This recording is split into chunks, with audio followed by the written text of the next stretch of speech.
My department chair at Nebraska, when I was a student and undergraduate, said you have to get back to the discipline. And he was always encouraging me. He encouraged me to go to graduate school and get back to the discipline. And so he was a former president of Central. So he said your first place should be the state organization and then Central States. So I started going as an undergraduate. And who was your chair at that time? Dr. Leroy Lassie. Okay. Yeah. That's And great. so I started going and found it to be a nice, warm, welcoming place and a nice networking place. I remember one of the first people I met was Jeff Auer, who was so wonderful about, he said, let me buy you a drink, let me introduce you to people as a non-drinker, But, so I've been coming ever since. That's great. I think I missed 2 in my lifetime, and then Wow. one when Hugh was sick and one when I was sick. So how did Well, in you... the early 60s, there was a different culture in departments than I think there is now. I looked around for lunch, and there were a few of us old-timers. And then the 60s, 50s, 40s, almost blank, and then 30s, 20s. But it was, when I was in Illinois as a grad student, but particularly when I came to Purdue, ABD, and then finished my degree. So I guess 64, I think, was the first Central States. People went to conventions. That was part of what you did. We went to the state. No one said you had to. We just did. And I remember meeting Jeff Auer at the state. Now our state doesn't even exist. And for the last several years, none of the established people would come to state. So it was just a thing to do. So we went to what was then SAA, I guess, Speech Association of America, and Central States. And then I guess it was like 67 I presented my first paper, and it was at that convention that I think Bruce was referring to in Indianapolis.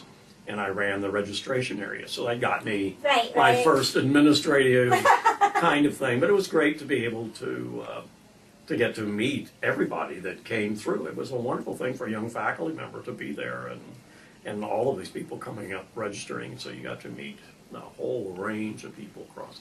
Central States has always been a great place for for grad students and young faculty. You can get in, like I was in here a couple of years and I was running the registration area, and where you can move into areas of leadership, where you can present papers and be on programs. So when I was looking at lunch today and feeling, not sure, sad, whatever, that more of my colleagues, almost all my colleagues, have been retired for years now. I was one of the few that went so long, but when I looked around at all the young people, I realized, this is a great place for them. Mm-hmm. And they can move in ways here and get active in the interest groups here. We do have a place for the young people. We still have a place for the mature scholar, the senior scholars. And we appreciate both equally well. I think the young people do appreciate having. I know I did, and I see it now. All you have to do is create a program with senior scholars on it, and there'll be people standing outside the door trying to get in. I think that program that tomorrow morning happens. with the past presidents is going to be overflowing. Yeah. It's a kind of self-fulfilling prophecy. None of my colleagues are there, so I'm not going. Well, if none of your colleagues go, that's right. None of them are going to be there. If you don't get on programs and you don't create programs, then you're right. It's all going to be young people because you're all sitting at home someplace. So I think we've done that some, and it's not that young people don't want us around. It's just, and I've experienced. I guess the year I was running the program convention, and I was trying to think of the way of driving down here this morning. Basically, sort of a looking at the status of rhetorical criticism. So I had Kathy Jameson and Herb Simons and Rod Hart, and my God, people were outside the door trying to listen and look in. And I realized, you set a program like that, What an opportunity people are for going people to to come. hear that. The best memory I have, I mentioned this when I was inducted to the Hall of Fame a couple of years ago, I think it was when I was president that year. We paid off the NCA loan that 25 of us had put $1,000 down for. Yeah, a whole bunch of us. And it took me a while to tell my wife, because that was a lot of $1,000 in those Right. days. But we were retiring that note. And I think Gus Friedrich was up there on the stage with me with the luncheon. And we decided to burn the note, which would be a great idea. Yeah. So we did, and didn't let it flame a lot, and then we put it out. But as we were stopping, I looked up, and there were sprinklers right above us. You know, we could have drowned the entire lunch. But it was but to be able to retire that, know we were back on our feet. You know, Because I was on the executive Yeah. board at the time, you know. and went to NCA to ask them to help us out and put my $1,000 in. And that was, and I remembered that was one of those memorable moments when we burned the mortgage and looked up and saw the sprinklers, Oh, Lord. but they didn't go off, so, Well, that's good. Which is both good and bad news. yeah. Excuse me. I remember a convention at Louisville where we hadn't really done a lot of social things before.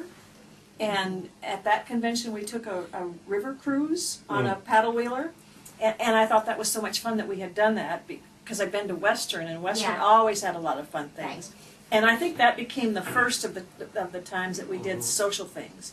So when I was the planner for the Lincoln Convention, we went really way out to the suburbs, not even Southfield, Michigan, Lincoln, Nebraska. And they all said, oh, going out to the sticks. And I thought, I'm going to take advantage of it. So I hired a dance instructor and told people to wear denim. And we did country dances. So we Oh, had that's awesome. two dance instructors who came in and taught dance steps. So people did line dancing, and thought about bringing hay bales in, but I didn't do that. We were looking for, I remember we were talking about that Western did a lot of those kinds of things. So Right. we're looking for something that would also make it fun.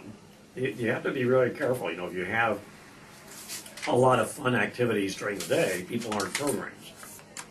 And I remember the year NCA was at Anaheim at the Disneyland, and I was on a program 4 o'clock in the afternoon, and it was just the panel. Yes. People were coming in, and it was like 4/5 of the convention had tickets that afternoon in Disneyland. So, but I remember, I guess, one of the things I remember most, okay, and can't tell her this, not but was Judy Pearson showing up in her cheerleading outfit.